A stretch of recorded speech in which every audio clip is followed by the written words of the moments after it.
Caroline Hermé, bonjour. Vous êtes directrice du BBA du groupe Subdeco La Rochelle. Que désigne le BBA? Alors le BBA est un programme en 4 ans qui est visé par le ministère de l'Enseignement supérieur et de la Recherche. C'est un programme qui prépare au management international, à toutes les fonctions liées au management international. Alors, la dimension internationale est très forte dans votre programme. Comment se traduit-elle? D'une manière très simple et très quantitative, pratiquement 26 mois passés à l'international, en entreprise, en université, en learning expedition, mission export et même mission humacité. Sur les 4 ans d'études? Sur les 4 ans d'études, donc un véritable cocktail d'expériences, mais d'expériences significatives à l'international. En clair, ils commencent en France, partent à l'étranger, reviennent en France? Alors ils font la première année en France. Pendant leur première année, ils partent une semaine dans une learning expedition. Ils partent 2 mois en mission humacité. Et ensuite après, en deuxième année, à la fin de la deuxième année, ils font un premier stage de 6 mois en entreprise à l'étranger. Toute la troisième année est passée dans une université partenaire.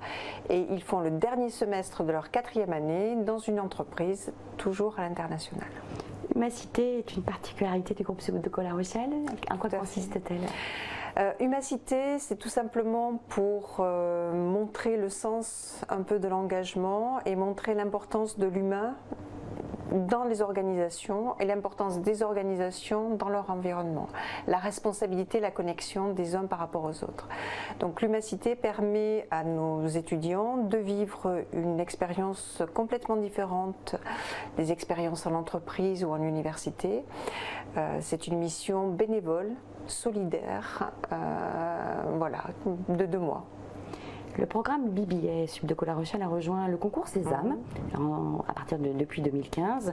Alors, passez les écrits, admettons que je sois admise aux écrits, quels conseils me donneriez-vous pour réussir les oraux dans votre école? Parce qu'il faut que j'aille dans votre école.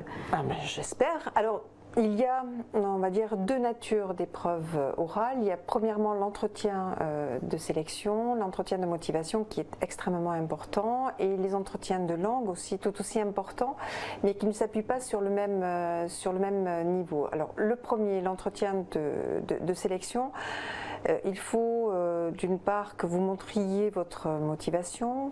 On va chercher à vérifier votre ouverture au monde, votre curiosité par rapport aux gens, le fait de voir si vous intéressez à l'actualité, à ce qui se passe en dehors de la France, dans le vaste monde. Donc ça, c'est le premier point, donc qui me paraît très très important. Ensuite, après, pour les entretiens de langue, donc là, on va vérifier que vous aimez, en tout cas, communiquer dans une langue qui n'est pas la vôtre. Donc, n'hésitez pas, même si vous n'avez pas le vocabulaire, à faire des périphrases, en tout cas, pour exprimer votre pensée. Montrez tout simplement que la langue est presque un jeu pour vous et un plaisir. La technique, le vocabulaire, la grammaire viendront par la suite, ne vous inquiétez pas. Voilà. Eh bien, merci pour ces précieux conseils. Merci Caroline Hermé. Au revoir.